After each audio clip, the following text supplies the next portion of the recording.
Ketua Mahkamah Agung M. Syarifuddin mengaku belum membaca amar putusan MA nomor 23 tentang perubahan syarat batas usia peserta pilkada. Ketua MA menyatakan tidak bisa berkomentar tentang putusan itu. Putusan MA nomor 23 tahun 2024 menetapkan syarat batas usia peserta pilkada dihitung sejak hari pelantikan, bukan sejak masa pencalonan. Putusan ini dinilai banyak pihak sebagai pembuka jalan bagi Kaesang untuk maju di pilkada. Ketua Mahkamah Agung M. Syarifuddin menyatakan MA tidak boleh mengomentari hasil putusan.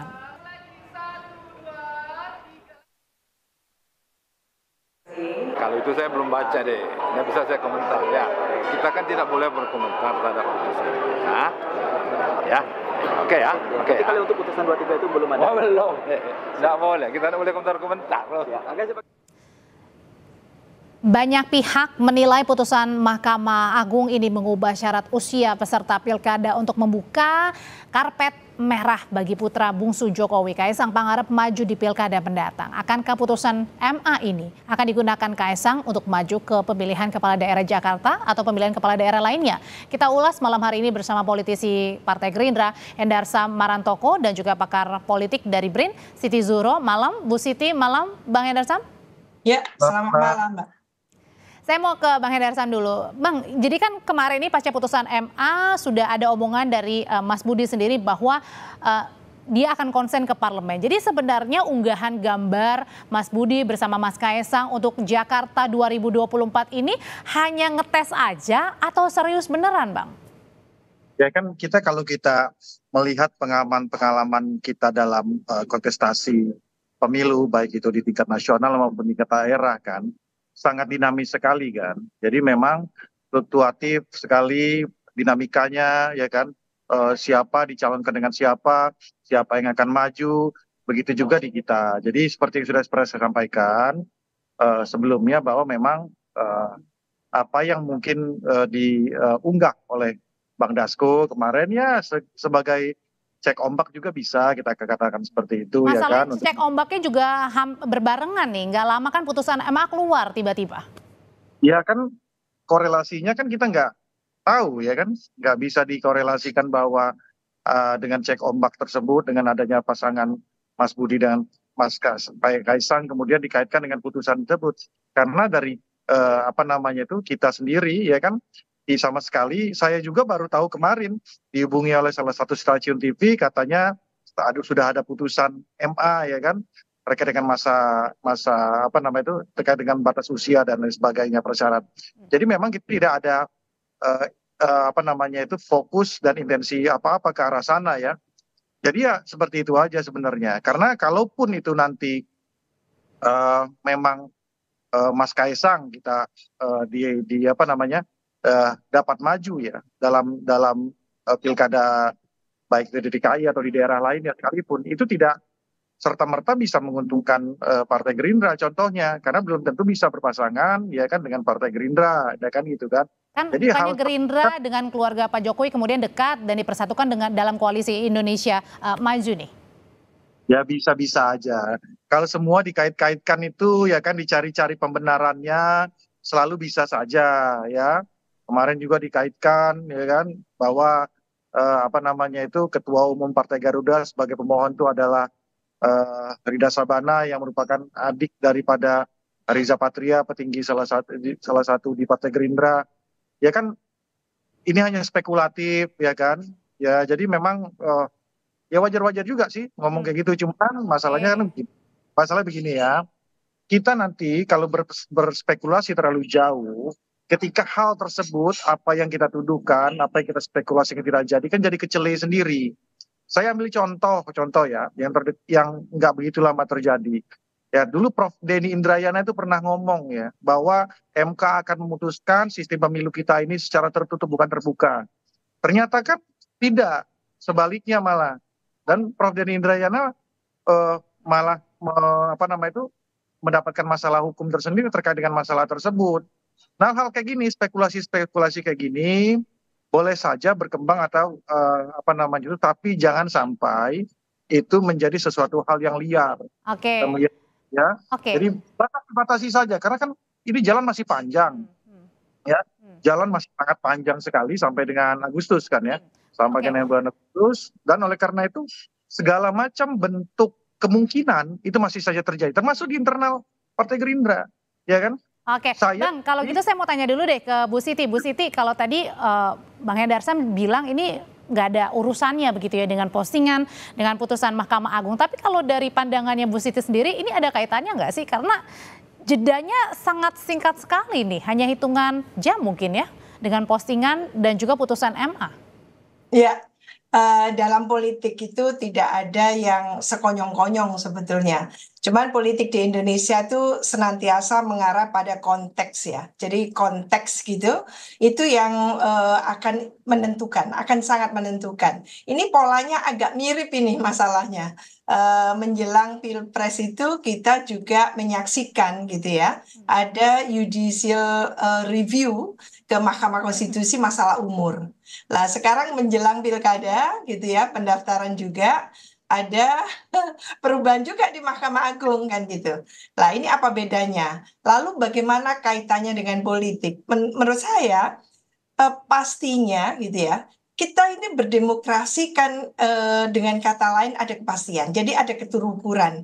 Lah ketika kepastian keterukuran tadi itu mulai merosot atau menurun, lalu yang muncul lebih ketidakpastian, maka muncullah apa yang dikatakan Pak Endarsa, kok ada spekulasi-spekulasi. Lah spekulasi tadi itu lalu apa ya, semacam prediksi-prediksi, antisipasi dan analisis tadi muncul karena lalu mengapa ini Mahkamah Agung ada perubahan seperti ini? Kita sama sekali dalam prinsipnya itu kita mendukung orang muda ya, apalagi ini bonus demografi. Tapi Bu Siti, yang dilihatnya yang paling kentang kelihatan yang mana nih? Tiba-tiba ada putusan MA atau umurnya Kaisang nih? Mas Kaisang kan 29, kemudian kan dulu batasan usianya minimal 30.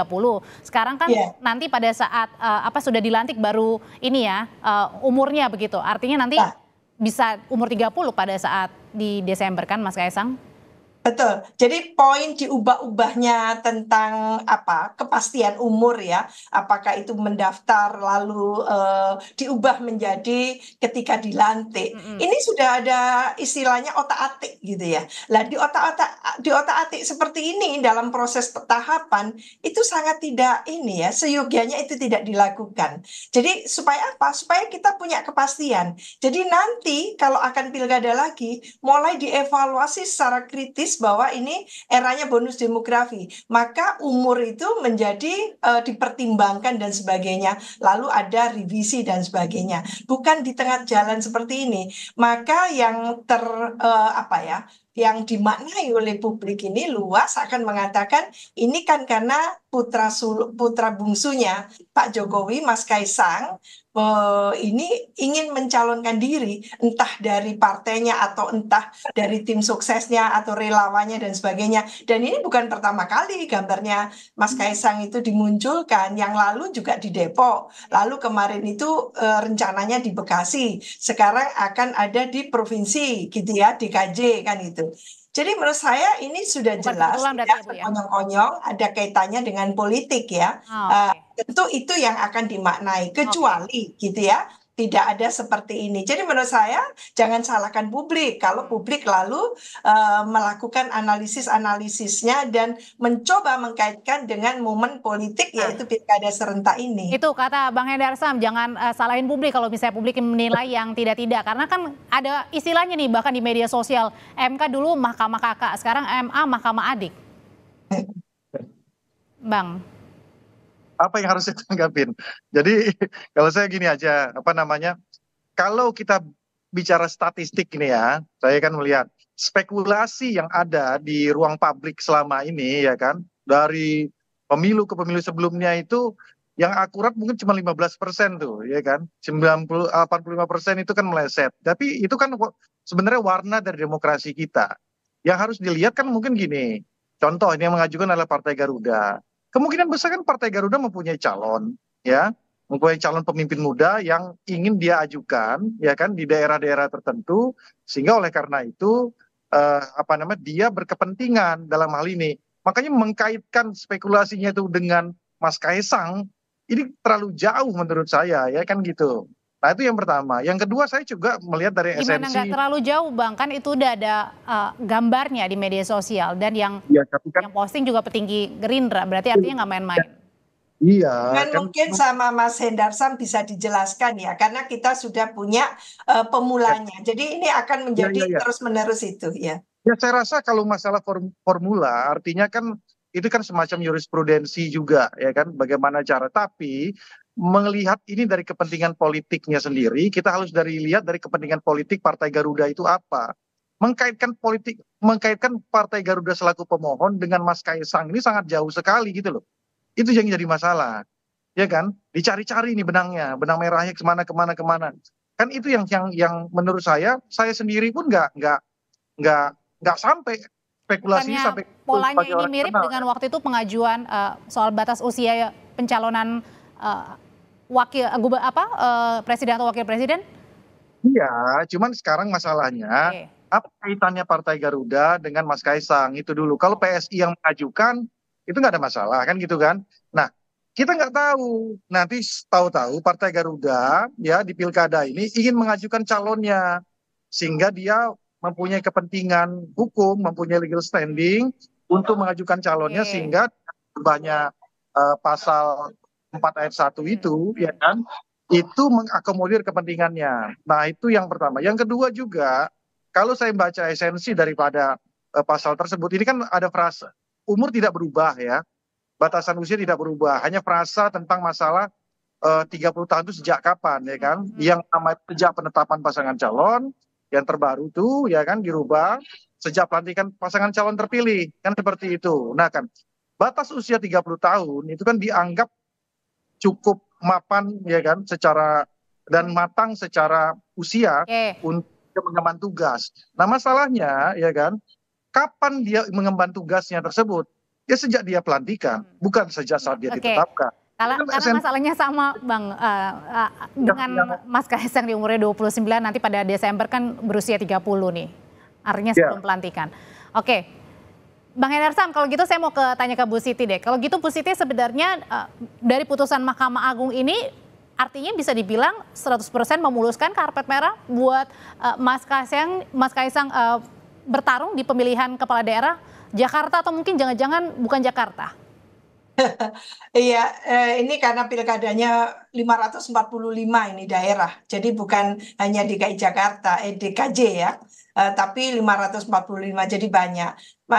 Mungkin yang perlu dijelaskan kepada masyarakat, karena ini kan kita melakukan literasi ya, literasi politik gitu ya, supaya masyarakat kita ini cerdas secara politik ketika memilih. Ini pemilihnya, pilkadanya ini langsung masalahnya. Jadi kita sebaiknya, seyogianya gitu ya, memberikan transfer knowledge gitu yang betul proper untuk masyarakat.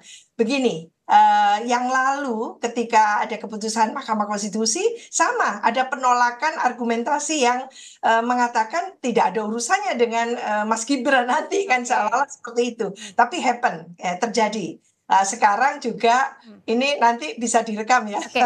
Kalau gitu Mas Hendarsam mengatakan tidak. Tapi apapun bunyinya itu sangat terkait ya. Jadi kita itu senang dengan kompetisi kontestasi yang melibatkan orang muda. Dan apakah tapi ini juga tidak dengan cara nepotisme, tidak dengan cara membangun dinasti politik. Itu yang kami waktu ada di Pokja Pilkada waktu itu tahun 2014, saya termasuk masuk di situ ya dengan Kemendagri itu saya katakan gitu ya, bahwa seharusnya kita putus mata rantai pertumbuhan yang luar biasa tentang dinasti politik ini waktu itu 2014 supaya tidak terjadi lagi ke depan. Dan gitu. sekarang?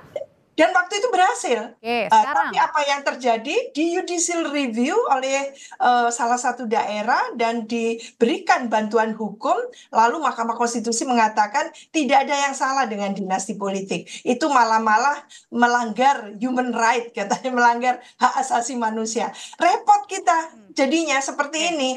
Maka bagaimana mengunci gitu ya, supaya kompetisi kontestasi kita itu bottom up dalam arti yang sebenarnya, bukan karena elitisme seperti sekarang ini. Ini sangat elitis ini Mbak, kompetisi kontestasinya. Jadi siapapun yang punya akses dan punya katakan tadi itu kekerabatan, keturunan dan sebagainya, lalu halus mulus gitu aja. Jadi enak sekali berkompetisinya.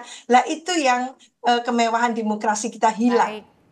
Untuk yang lain yang tidak harus punya katakan keturunan dan Privilege ya. Baik. Iya. Terima kasih Bu Siti Zuhro, pakar politik dari BRIN dan juga politisi Partai Gerindra Endar Sam Marantoko. Sehat selalu Bapak dan juga Ibu. Terima kasih.